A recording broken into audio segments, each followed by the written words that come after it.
नमस्कार। हमारी आज की कहानी है रंग में भंग।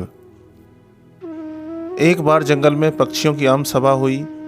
पक्षियों के राजा गरुड़ थे, लेकिन सभी पक्षी गरुड़ से असंतुष्ट थे। इसलिए मोर की अध्यक्षता में सभा हुई। मोर ने भाषण दिया, साथियों, गरुड़ जी हमारे राजा हैं, पर मुझे यह कहते हुए बहुत दुख होता है कि उनके राज में हम पक्षियों की दशा बहुत खराब हो गई है। उसका कारण यह है कि गरुड़ जी तो यहाँ से दूर विष्णु लोक में विष्णु जी की सेवा में लगे रहते हैं। हमारी ओर ध्यान देने का उन्हें समय ही नहीं मिलता। हमें अपनी समस्याएं लेकर फरियाद करने के लिए जंगली चौपायों के राजा शेर के पास जाना पड़ता है। हमारी गिनती न 3 में रह गई है और न 13 में। अब हमें क्या करना चाहिए, यही विचारने के लिए यह सभा बुलाई गई है। हुदहुद ने प्रस्ताव रखा, हमें नया राजा चुनना चाहिए जो हमारी समस्याएं हल करे और दूसरे राजाओं के बीच बैठकर हम पक्षियों को जीव जगत में सम्मान दिलाए। मुर्गे ने बाग दी कुक्कुड़ को, मैं हुदहुद जी के प्रस्ताव का समर्थन करता हूँ। चील ने जोर की सीटी मारी, मैं भी सहमत हूँ। मोर ने पंख फैलाए और घोषणा की, तो सर्वसम्मति से तय हुआ कि हम नए राजा का चुनाव करें। पर हम राजा किसे बनाएं? सभी पक्षी एक दूसरे से सलाह करने लगे। काफ़ी देर के बाद सारस ने अपना मुंह खोला, मैं राजा पद के लिए उल्लू जी का नाम पेश करता हूँ।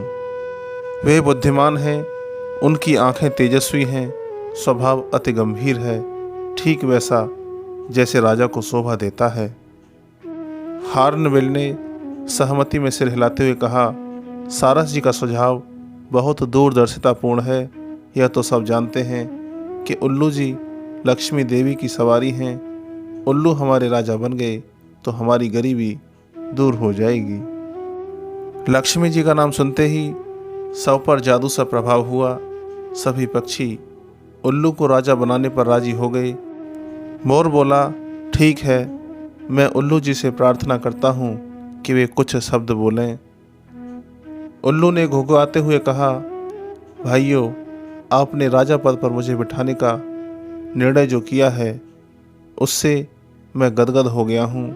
आपको विश्वास दिलाता हूँ कि मुझे आपकी सेवा करने का जो मौका मिला है, मैं उसका सदुपयोग करते हुए आपकी सारी समस्याएं हल करने का भरसक प्रयत्न करूँगा। धन्यवाद। पक्षीजनों ने एक स्वर में उल्लू महाराज की जय का नारा लगाया। कोयलें गाने लगीं। चील जाकर कहीं से मनमोहक डिजाइन वाला रेशम का साल उठाकर ले आईं। उसे एक डाल पर लटकाया गया और उल्लू उस पर विराजमान हुए। कबूतर जाकर कपड़ों की रंग बिरंगी लीरें उठाकर लाए और उन्हें पेड़ की टहनियों पर लटकाकर सजाने लगे। मोरों की टोलियां पेड़ के चारों ओर नाचने लगीं। मुर्गों व शुतुरमुर्गों ने पेड़ के निकट पंजों से मिट्टी खोद खोद कर एक बड़ा हवन तैयार किया। दूसरे पक्षी लाल रंग के फूल लाला कर कुंड में ढेरी लगाने लगे। कुंड के चारों ओर 8-10 तोते बैठकर मंत्र पढ़ने लगे। बया चिड़िया ने सोने व चांदी के तारों से मुकुट बना डाला तथा हंस मोती लाकर मुकुट में फिट करने लगे। 2 मुख्य तोते पुजारियों ने उल्लू से प्रार्थना की कि हे पक्षी श्रेष्ठ, चलिए लक्ष्मी मंदिर चलकर लक्ष्मी जी का पूजन करें। निर्वाचित राजा उल्लू तोते पंडितों के साथ लक्ष्मी मंदिर की ओर उड़ चले। उनके जाने के कुछ क्षण पश्चात ही वहाँ कौआ आया। चारों ओर जश्न सा माहौल देखकर वह चौंका। उसने पूछा, भाई, यहाँ किस उत्सव की तैयारी हो रही है? पक्षियों ने उल्लू के राजा बनने की बात बताई। कौआ चीखा, मुझे सभा में क्यों नहीं बुलाया गया? क्या मैं पक्षी नहीं? मोर ने उत्तर दिया, यह जंगली पक्षियों की सभा है। तुम तो अब जाकर अधिकतर कस्बों व शहरों में रहने लगे हो, तुम्हारा हमसे क्या वास्ता? कौआ उल्लू के राजा बनने की बात सुनकर जल भुन गया था। वह सिर पटकने लगा और कां कां करने लगा। अरे, तुम्हारा दिमाग खराब हो गया है जो उल्लू को राजा बनाने लगे। वह चूहे खाकर जीता है, और यह मत भूलो कि उल्लू केवल रात को बाहर निकलता है। अपनी समस्याएं और फरियाद लेकर दिन में किसके पास जाओगे? दिन को तो वह मिलेगा नहीं। कौए की बातों का पक्षियों पर असर होने लगा। वे आपस में कानाफूसी करने लगे कि शायद उल्लू को राजा बनाने का निर्णय कर उन्होंने गलती की है। धीरे धीरे सारे पक्षी वहाँ से खिसकने लगे। जब उल्लू लक्ष्मी पूजन कर तोतों के साथ लौटा तो सारा राज्याभिषेक स्थल सूना पड़ा था। उल्लू घुघाया, सब कहाँ गए? उल्लू की सेवका खंडरेज पेड़ पर से बोली। कौवा आकर सबको उल्टी पट्टी पढ़ा गया। सब चले गए, अब कोई राज्याभिषेक नहीं होगा। उल्लू चोंच पीस कर रह गया। राजा बनने का सपना चूर चूर हो गया।